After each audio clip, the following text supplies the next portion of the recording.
it's been cool for me to see in a type of asset like this blow up, because my level of thinking around investing and stuff is way different to what it used to be like when I was younger. So I guess for some context, you know, I brought A2 milk at 10 cents and sold it for 40 cents and thought, fuck yeah, I'm out at the top here, like I've nailed this. And then it was 80 cents. I'm like, oh, okay. And then it went to $20 something, right? And that's like funny to look back on and whatnot, but now I see old versions of me in the comments on Instagram like, oh, it's too late to buy Bitcoin. And Yeah. you're like, how have you come to that conclusion? But we want to tell ourselves things so that we can validate the inaction that we take, or someone that's like, it's too risky. And now I want to understand from those people like, oh, how do you know it's too late? Because it was too late to buy A2 milk at 40 cents. Yeah. Well, that's what we were getting out. And then it went to 80. Then it somehow was in the $20 mark. And we're like, okie dokie. You know, do you want to buy zero shares at $5? Yeah, I do, but I can't because I've got a credit card because I've got shit financial behavior. And then when they were $7, I'm like, I'm not paying $7 for them. I'll put an order in at $6.50, wait for it to get to there. Never got to $6.50. You know, so it's I shouldn't say it's funny, but it intrigues me to now watch people and go like, oh, I used to be like that. Like, oh, it's too risky. It's too late. You see it with property as well. Yeah. And not know. It's pretty much any financial market you see that because of our time preference. And Or even even, bias as well, right? Yeah, for sure. Yeah. Then I did see a good one was like, oh, it's a bubble. And someone's like, oh, okay, like how come? And they're like, oh, I don't really know. It just seems like it's just the price is way too high. And you're like, okay. But the level of education that we have to then have so much conviction to tell people like, don't do something. It's the top, it's the bottom, it's too risky, it's not too risky.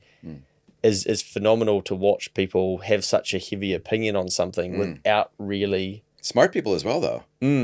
Like, yeah, true. Yeah, like 2017, doing a podcast recording with a very, very smart individual who did own Bitcoin and sold it proudly at $4,000 because he made a profit. And he was saying, you got to get out right now. You got to get out. I'd only just gotten in. Come on, man. We got to get some of the action as well. Yeah. But now you got to get out. Yeah, that time preference thing is so interesting to think about. After a while, it gives you, if you learn about Bitcoin, it gives you a hiding in that regard, eh? It just makes you look like an idiot. Yeah. And it consistently has, actually. There isn't a time currently, as of like today, that you could have bought Bitcoin and it not give you a hiding. Like, it's showing you right now what it does. Yeah, and I think that's one of the cool things about investing is you can think you really know what you're doing, but then you don't actually have all of the information. A very simplistic Luke learnt that every person who walks into the casino roughly loses $75 a head. Now, I don't know if that's true or not, but when I learnt that, I'm like, oh man, I'm investing in Sky City. Yeah. And avoiding the casino. And not so going good. anymore. Yeah. So I banned myself from the casino, invest into the casino, and I still lost half my money. I'm like, how has this happened? This was the easiest investment ever. Yeah. Didn't work. Still didn't work. Yeah. And That's markets though, right? It'll rip your face off every time you think you got it figured out. Yeah. And that's the beautiful thing I think about it is that you get to learn some of the stuff and you get to learn a bit more about yourself, how you're going to react. But that's what I actually, going back to what we were talking about before, with property going so well for so long, there's just been a one-way train that people are so scared to take a form of risk. And we did an entire podcast on this of me trying to work out, I wonder if that's part of why Kiwis don't like taking risk, is because we're so scared of losing. Because, you know, as soon as you go and tell someone like, oh, you know, I lost half of my money in Sky City without going through the front door, they're like, what the hell? Who do you think you were investing in that? Like, oh, should have got a rental, mate. Come on. Yeah. And so we're constantly like, oh, I better just pull back from risk. Yeah. Because there's too many people that are going to have a success story about what they did perfectly. Give me all the risk, mate. Give it to me. Yeah. Where there's risk, there's return. Yeah. Yeah.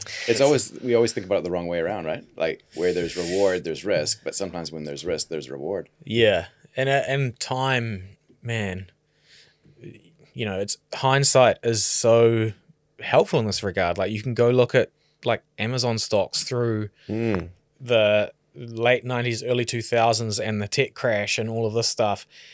And at the time, it could have been like when you're buying Amazon at the top because you're like, oh, this company's good. It's going to change the world. You know, he's onto something, selling books online. And then you lose 75% of your net worth. That's the same as the person was feeling who bought Bitcoin at the last all-time high and it crashed. But if you look back now, any time in that period would have been a good time to buy. And you know what the growth rate of Amazon has been over, I think it's 25 years. Yeah, it would be now. 25%. Wow. So I could be wrong on those numbers. It's basically it's the same as what we were talking about with Bitcoin before. It's created multiple billionaires too. Like there's shareholders that became billionaires just out of holding the stock. You know, it's wild to think about. And yeah, time does mitigate. Well, it doesn't remove risk because you never know what the company's going to do. They might be blockbuster. Yeah. But if you have a theory and then put it over a period of time, think about it with the time piece involved. Yeah. That definitely helps you make decisions. Yeah. And that's where I guess there's probably another conversation around concentration and diversification. Yeah, for sure. Which ties into that whole rebalancing. Diversify. What's that? Is that a crypto? Diversify coin. Yeah.